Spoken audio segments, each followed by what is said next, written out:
Estamos desde Madrid conversando para la Kahneman SIPA con Jorge Alemán. Creemos que por las características de este momento es importante discutir y debatir y comentar lo que está pasando. La realidad se está sucediendo muy rápidamente y creemos que, bueno, que ha habido una detención en seco de la maquinaria capitalista y estamos tratando de interpretar y de entender lo que está sucediendo. Por eso creemos que es fundamental conocer la opinión de Jorge Alemán como un poco un faro para que nos oriente en medio de este momento un tanto confuso. Y bueno, retomando sus palabras de Soledad Común, creemos que es un momento donde debemos insistir en que el discurso analítico lacaniano presenta una especificidad inconfundible en su preocupación constante por poner a prueba las posibilidades e imposibilidades de la transformación de los lazos sociales, cuando lo real del plus de goce está en juego. Y bueno, nada, agradecerle esta intervención y bueno, nos abrimos a escucharlo.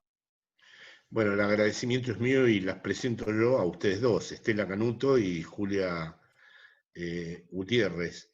Muchas gracias, Jorge. Hay varias incógnitas en la cuestión propuesta, ¿no? Se está desacelerando la maquinaria capitalista. Eso parece ser así. La apariencia es que hay un montón de vectores que especifican al capitalismo que se están deteniendo. De esto no se sigue, como algunos de los pensadores puedan llegar a sugerir, que entonces estamos frente a un colapso o frente a una suspensión del capitalismo, porque siempre hay que tener en cuenta todos los recursos que los dispositivos del capitalismo tienen para volver a rehacerse, volver a reconfigurarse, volver a reestructurarse. Lo que tampoco sabemos es lo que va a suceder en el medio de todo eso, es decir, en esos distintos caminos de la reconfiguración del capitalismo pueden aparecer disputas políticas y disputas entre distintas formas de interpretar el Estado, la comunidad, lo común, de muy diversa índole y en donde puede terminar habiendo todo tipo de confrontaciones. Eso está también por verse y es muy rápido para aseverar, porque finalmente creo que lo importante a señalar es que estamos frente a algo nuevo, que estamos frente a algo distinto, que estamos frente a algo que no podemos inscribir fácilmente en lo que ya sabemos, es decir, ha habido una serie de filósofos que, y me parece bien, porque la filosofía forma parte de las prácticas ideológicas, que han tratado de envolver a estos fenómenos de la pandemia y a lo que está ocurriendo dentro de sus propias filosofías, pero en definitiva, por ahora, debemos decir que hay un gran campo de incertidumbre. Lo ha denominado en algún momento, en alguno de los escritos que a lo largo de estos días ha ido produciendo, lo ha denominado como una irrupción de lo real, en el sentido de las categorías lacanianas. Bueno, yo creo que en este caso sí es fecundo, es útil utilizar esa categoría lacaniana porque lo real se sustrae al sentido, lo real no se deja atrapar por las determinaciones simbólicas, lo real es imprevisto, de lo real no podemos establecer de antemano cuáles son sus límites ni cuáles van a ser sus consecuencias. Lo real tiene una dimensión traumática, lo real pone en juego y desestabiliza nuestros fantasmas, en lo real aparece la angustia para los sujetos, en fin, hay una serie, digamos, de elementos que podrían señalar que evidentemente se trata de una irrupción de lo real, y por lo tanto eso es lo que nos invita a una cierta prudencia con respecto a cómo enmarcar teóricamente todo esto. Utilizaba una expresión también en relación a esto que nos gustaba mucho cuando lo comentábamos, que es lo que está pasando no se sabe. Sí, no lo sabemos, no lo sabemos. La apelación que hizo antes Estela al término soledad común me parece interesante.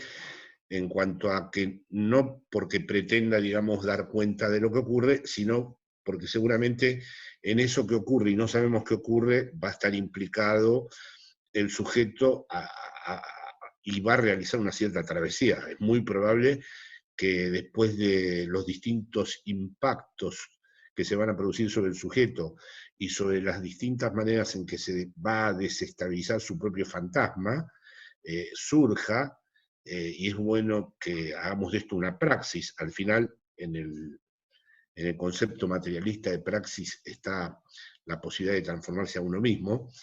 Es bueno que hagamos de esto también un ejercicio para indagarnos, para pensarnos desde un nuevo lugar, para establecer, digamos, unas coordenadas distintas en nuestro modo de pensar a los otros y a uno mismo, ¿no? También yo lo pensaba en esta relación de ir desde el sujeto a lo político, a las prácticas políticas, digamos, donde funciona en comunidad. O sea, es un retorno nuevamente a esta cuestión de la soledad común y cómo puede traducirse en nuevas prácticas políticas en este tiempo, ¿no? O sea, ¿con qué sujeto nos vamos a encontrar y cómo ese sujeto puede llegar a dar cuenta de algo de lo político en esta irrupción de lo real, ¿no? Aquí este punto es muy interesante, ¿no? Porque en muchos casos me suelen reprochar a través de la circulación de los textos que no están convencidos, algunos intelectuales, de que las categorías psicoanalíticas se lleven a lo político. Me parece que esa es una incomprensión. Nosotros no queremos llevar, en fin, al psicoanálisis como si fuera un metalenguaje que permitiera interpretar como en la cura analítica a lo político. Ahora, si los deleuzianos, sin ningún problema, hablan del deseo, hablan del sujeto, hablan de lo libidinal en la política, si los seguidores de Derrida hablan del sujeto, hablan de la deconstrucción y hablan de los géneros en la política, no veo por qué no podemos participar nosotros, como alude su pregunta, a la cuestión de cómo estas cuestiones de las cuales, digamos, la enseñanza del psicoanálisis, frente a las cuales la enseñanza del psicoanálisis está comprometida, todo lo que acontece en relación a los síntomas, al fantasma, a la relación con lo real, ¿por qué no van a poder intervenir en lo que es la experiencia de lo político? Ahí me parece que es un debate que siempre queda pendiente, porque le escucho a deleuzianos decir, no sé, no estoy convencido de que el psicoanálisis pueda intervenir en lo político. Y mientras tanto, sin embargo, ellos usan muchísimas categorías del anti-Edipo, que no dejó de ser en su época una respuesta a Lacan. Y de hecho, por ejemplo, Althusser mismo, en su libro Manual de Filosofía para los no iniciados en filosofía, le dedica un capítulo entero a la práctica psicoanalítica. No sabe bien cómo encajarla, pero ese es un buen signo, porque nosotros tampoco sabemos muy bien cómo encaja. Pero es muy probable que toda la batería conceptual de la práctica psicoanalítica va a ser imprescindible cuando volvamos a pensar de nuevo un común o una experiencia de la comunidad que no esté inscripta de entrada en la lógica de la psicología de las masas, o en la lógica del para todos, o en las lógicas que generan segregación o racismo. De eso depende mucho cómo pensemos al sujeto y las experiencias que podamos extraer del psicoanálisis. Es muy interesante porque nos preguntábamos también en relación a todas las intervenciones de filósofos que han ido saliendo, ¿cuál sería la posición del psicoanalista, si es que habría una? Y yo lo pensaba por el lado de señalar hay imposible, pero claro, ahora con lo que menciona sería hay imposible, pero también hay común, en resonancia con quizás esa construcción, ¿no?, de la soledad. Bueno, incluso yo aprovechando esta construcción que se acaba de hacer, diría que lo que verdaderamente hay en común tiene que ver siempre con lo imposible. Es decir, no es que tenemos en común nuestras identificaciones o nuestras pertenencias o nuestras costumbres, o nuestros hábitos, sino el modo en que cada uno de nosotros trata con lo imposible. Esa es a partir de allí se constituye la verdadera experiencia de lo común, ¿no? Ujú. Ujú. Vale, vale. También nos planteábamos un poco la cuestión en esto de pensar desde el psicoanálisis lacaniano la cuestión política, hasta dónde este es un momento desde el cual se puede pensar una reinvención de los sujetos, una reinvención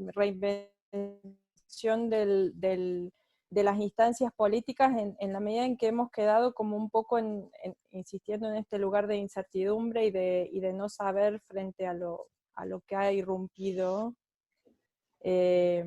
donde, bueno, han quedado como de alguna manera suspendidas las categorías con las que veníamos manejándonos, y entonces, bueno, ¿qué sujeto, qué instancia para sus prácticas políticas? Bueno. Claro, como usted lo dice, han quedado suspendidas las categorías. Por lo tanto, muchas de las categorías con las que nosotros transmitimos nuestras experiencias, o con las que nos relacionamos con el saber, o con las que tratamos de circunscribir lo que consideramos que es verdad, van a entrar en un proceso de severos cuestionamientos. Así que en todo caso, uno lo que puede es afirmar lo que quiere, lo que en todo caso desearía que suceda. Es decir, no hay verdaderamente algo, si por ejemplo quisiéramos definir qué tipo de sujeto político puede emerger después de toda esta pandemia, es muy difícil de establecer, ¿no? Uno en todo caso lo que podría es tratar, en la medida en que a nosotros nos interesa el grave problema de la relación entre la emancipación y el sujeto, nos interesaría que todo esto que ha ocurrido y que es tan desastroso constituyera de alguna manera una apertura a que el sujeto se pueda pensar desde un lugar distinto al que le ha asignado el capitalismo, y que se sitúe con respecto al goce, al plus de gozar, esto estaba en el comienzo de la pregunta de Estela, de una manera distinta, es decir, comprobar si el sujeto tiene recursos para que este vínculo entre el capitalismo y la pulsión de muerte pueda deshacerse. Esta es la gran incógnita, ¿no? Es decir, ya ahora empieza a estar claro, no es necesario leer a Lacan para esto, que algo de la pulsión de muerte y de la civilización se van consumando de manera acelerada, y que el capitalismo no es solo ya un problema relativo a la injusticia, que lo es, sino al propio sostenimiento del mundo y del planeta. Ahora, lo que no sabemos es si el sujeto cuenta aún con recursos para desconectar todo lo que lo ha comprometido en los últimos tiempos en la marcha acelerada del discurso capitalista. Bueno, esa es una cuestión sobre la que nos mantenemos en la incertidumbre, me parece. Pero es muy interesante en esto también que se hablaba, no, pero bueno, ahí está, en esto de disputar el relato, ¿no? Esta forma de decir, enunciar lo que se quiere en medio de este no saber, en esa disputa por el relato para que no sea tomado, lo comentábamos, ¿no? por la derecha y por el racismo y por bueno, todo ese discurso que empuja al odio y que empuja a lo peor. La importancia de ese relato que no se quede en meras palabras, ¿no? Como dicen, son solo palabras, porque hay una crítica de esto, apuntando a algo que quizás en relación puede ser interesante de la construcción de políticas hegemónicas, la posibilidad de construcción de políticas hegemónicas. Sí, ahí personalmente tengo que entrar en lo que desearía que suceda. Es decir, para mí debería suceder que cierta autoridad simbólica por parte de lo comunitario sea recuperada, y que por lo tanto se pueda demostrar que puede haber estados que organicen la vida de los sujetos sin ser estados fascistas, ni estados autoritarios, ni estados que generen xenofobia y segregación, y que sin embargo dispongan de una cierta autoridad simbólica como para poder enfrentar a las corporaciones, al capital financiero, a la banca, y que puedan proteger a la salud, a la enfermedad, a la educación, al medio ambiente, en fin, a todo el espacio comunitario que no tendría que haber dependido nunca de la economía del mercado. Esto es lo que yo podría decir que puedo desear. No sé si van a estar las condiciones históricas para que un desafío así se afronte. En todo caso, lo que a veces percibo es una sensibilidad social que podría ser compatible con todo esto, que podría dar lugar a todo esto, ¿no? Jorge, y otra pregunta que viene un poco a cuento de lo que acaba de comentar, esta cuestión de estos estados que manejen una cierta autoridad simbólica, que no vayan en una deriva autoritaria, porque con toda esta cuestión del coronavirus se está planteando todo un debate en torno a la cuestión del control y los cuidados, y hay como una delgada línea roja en un control que es para cuidarnos y un control que tenga una deriva autoritaria por el manejo de la tecnología, por el control del movimiento de las personas, por toda esta cuestión que esta situación especial del virus ha provocado. Entonces, es también otra cuestión que queda ahí un poco como pregunta, ¿no? O sea, ¿cómo entender y cómo situar esta cuestión del control frente a los cuidados, en todo caso, de los otros? Sí, ese es el punto crucial, ¿no? Me parece que tenemos que también admitir que vivimos en un periodo, en una época histórica en donde todo tiene su doble filo. Por un lado, yo no sería ya capaz de decir que todos estos mecanismos de control, de vigilancia de la población, de control de las cuarentenas, de controlar tecnológicamente el estado de la salud de la población, se pudiese reducir exclusivamente a una cuestión de biopoder, porque por otro lado de esto depende, digamos, la suerte clínica de miles de personas, y es un privilegio que las personas puedan estar protegidas. Los estados que no protegen de esta manera a las personas, en esos estados los sujetos están muy expuestos. Ahora, también es cierto que no podemos dar por establecido definitivamente que estos controles no se terminen revelando en su cara más horrible. Es decir, dado que no hay en la comunidad capacidad de autoorganización y que necesita cierto nivel disciplinario que provenga del Estado, no sabemos si estos mecanismos no son un arma de doble filo. Es algo a lo que hay que apostar. Yo apuesto, por ejemplo, por la cuarentena y porque haya un control para que la gente no salga indiscriminadamente a la calle, porque considero que ese esfuerzo vale la pena desde un punto de vista de la protección. Ahora, es cierto que entonces eso implica que la policía está en la calle, que las Fuerzas Armadas están en la calle, que las fuerzas del orden están en la calle, y si quisiéramos plantear todo desde un sueño Foucaultiano de corte más anarquista, diríamos, bueno, esto es el biopoder que se está apoderando de las almas. Pero me parece que sería una lectura reduccionista. Aunque también, como lo sugirió su pregunta, hay que admitir el doble filo de nuestras apuestas. Podría pasar que todo esto que ahora se hace para la salud, mañana se transforme en una especie de horma, de corsé o de control que nos muestre un nuevo tipo de civilización donde ya está definitivamente todo controlado digitalmente. Bueno. Bueno, ahí tenemos unas cuantas cosas para seguir pensando. Yo creo que sí. En estos días. Muchas gracias, Jorge Alemán. Gracias a ustedes dos. Gracias, Muchas gracias, a Julia Jorge. Gutiérrez y a Estela Conuto. Gracias. Gracias. Muy bien. Hasta luego.